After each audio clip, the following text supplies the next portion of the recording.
Queer cats are tone setters, the same reason my main legion of chrome wetters. With long cheddar, mixed with lines written, no time slipping. When we rhyme spitting, divine mission. Since the house days, GA Grandma left DJ Tam to outrage. The South stays, about that Beretta clapping, lines balanced with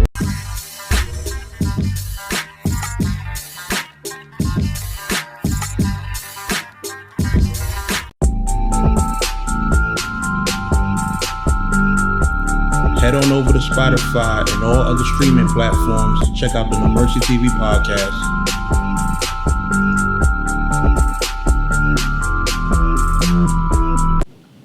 Yo, what's good, y'all? No Mercy. Trap New York shit. NoMercyTV.com. You know what time it is, man. So, I seen Lex Luthor retweet this article that's been posted on Reddit. And it's in regards to the tournament that Cassidy is throwing. Now, if y'all know, there's a website called Worldwide Battle with the Rappers. Basically, up-and-coming battlers can pay an entrance fee of $150. They're put on teams, right? You could pick which battler you want, whose team you want to be on. It could be a Reed Dollars, a Easy to Block captain, you know, just different people in the culture who have a solidified name and I guess can help guide you to stardom. You understand? Could help tell you what to improve on, what you need to work on, things of that nature. And at the end, it's supposed to be a tournament with a grand prize of $100,000, as it said here, and a major record deal from Paperboy Entertainment Worldwide.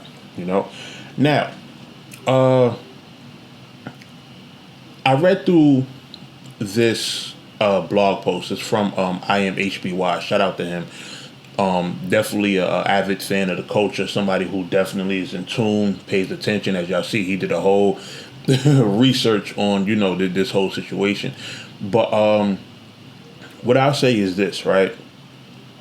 I'm not going to say that, you know, what he has posted here is a reach, right? What it basically does is the guy who's investing into this whole situation, right? Seems to be somebody who used to throw concerts, used to be a promoter, supposedly dealt with a lot of celebrities, etc., etc.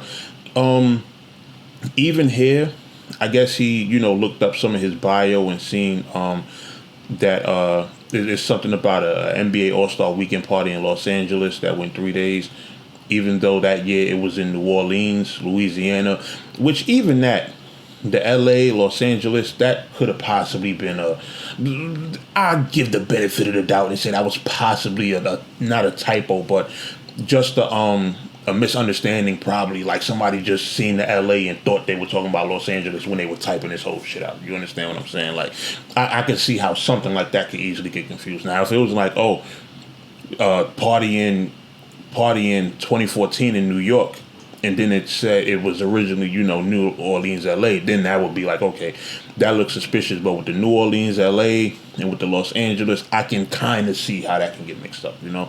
Now, also, it goes into detail. You understand it brings up the dude's past in terms of back in Philly, and I guess he had a fraud scam or, you know, whatever the case was, which that's something people do for money. You understand me? Like, of course, scamming is not celebrated by everybody, but I mean, urban culture, especially if we've been, you know, seeing what's been going on, especially in New York City over the past few years, like with all the scammings and the pieces hitting and all that, like that's all scam stuff. And, you know, there's a certain part of, you know, people that, you know, celebrate that kind of stuff. So it's like, you know,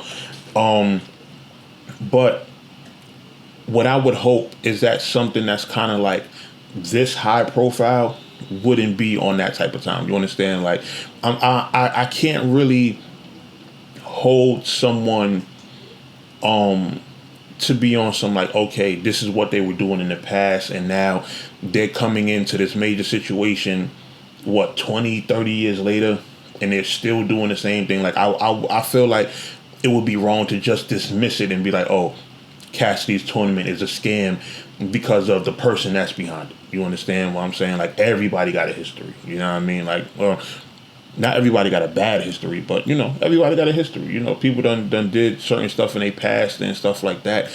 And with a situation like this, is it cool to be watchful and to, just be aware of the type of people you're dealing with? Of course. But I wouldn't just outright dismiss the whole thing as a scam. You understand? At the end of the day, what I would hope is that Cassidy is aware of the situation and knowing who he's dealing with, making sure all his, making sure everything on his end is secure, so that way he don't get caught up in no bullshit, and more importantly, the battlers signing up don't get caught up in no bullshit. You understand? 150 ain't a lot of money. It's not a lot of money, but at the end of the day, if I get scammed out of $1, it's a problem for me. You understand? Especially, during this COVID time, like, not everybody got it, and people are going to be signing up and entering this tournament looking for a chance at stardom. For some people, they thinking this is their big break. You understand? You know what I mean? People probably been listening to Cassidy forever and, feel like, this could be a big thing for them. So I would just hope that it's not, one of those types of situations. You understand? So, yeah, we always see these people that come into battle rap at least once a year, every 2 years. You done had Alki David.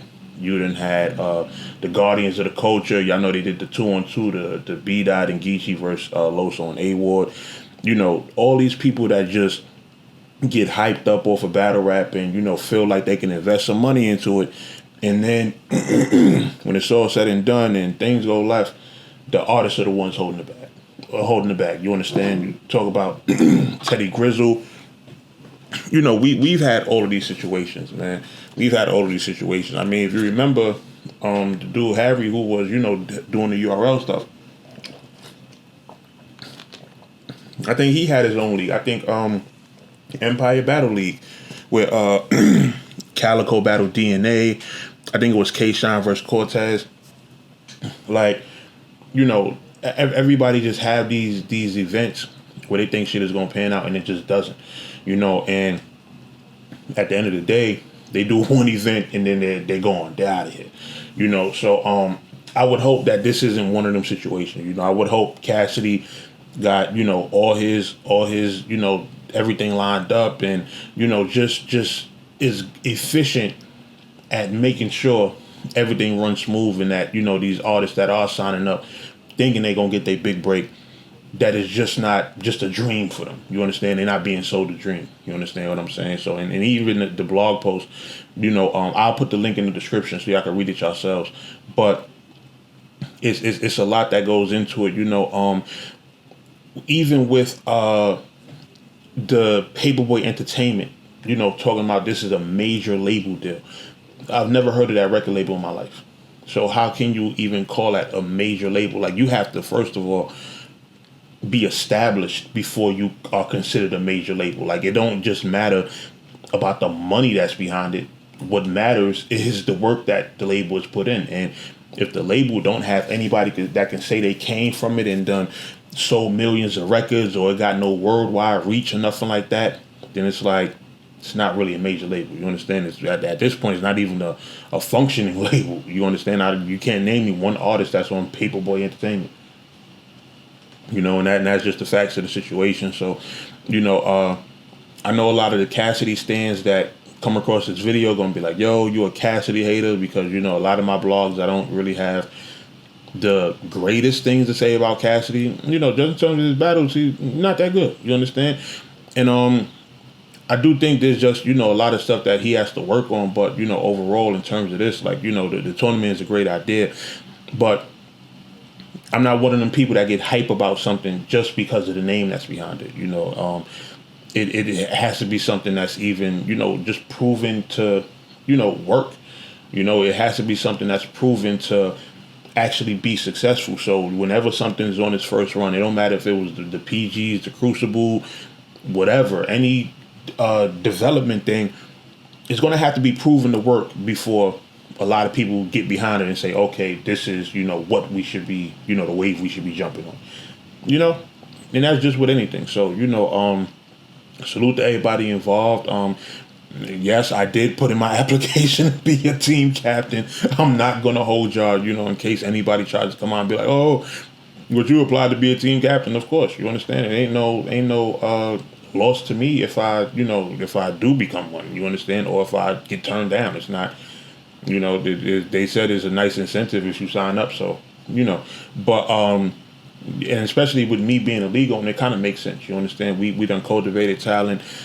I done help people, improve themselves so that way they can become better in battle rap. So it's like I almost fit the description of what a team captain should be. You feel what I'm saying? But, I know it's a thing where they trying to empower the battlers and give the battlers, the control over, shit like that. So, but overall, man, like I said, I'm not going to just dismiss this as a scam just because of, the person that's associated with it. But what I will say is that I would hope Cassidy, got everything lined up right and is just making sure that everything is 1,000% legit before he be the one running around promoting this and then have to come on Angry Fan Instagram Live and explain, yeah, man, dude I was working with, he was a scammer ball and he done finessed the people out of they bread and blah blah blah. And it's like, you understand? You know what I mean? Like, yeah, the dude was a nut ass scammer ball. Like, that would be what Cassidy says. So, but y'all definitely go check out this blog post. Let me know what y'all think about it. Like I said, the link is in the description. This is all public information. It's not like nobody dug up no secret shit or nothing like that. This is just, knowing the people who are involved in these situations. And I think, with a community like battle rap, it's good to have people like I am HBY that, look into stuff like this and actually, dig up the history so people are aware of, what's going on. And, you could probably place your bets on situations like this on, okay, is this going to be a flop or is this going to actually pan out? You understand? So, let me know what y'all think in the comments and I'll holler at y'all. No Mercy, Trap New York shit, NoMercyTV.com. I'm out of here. Pow.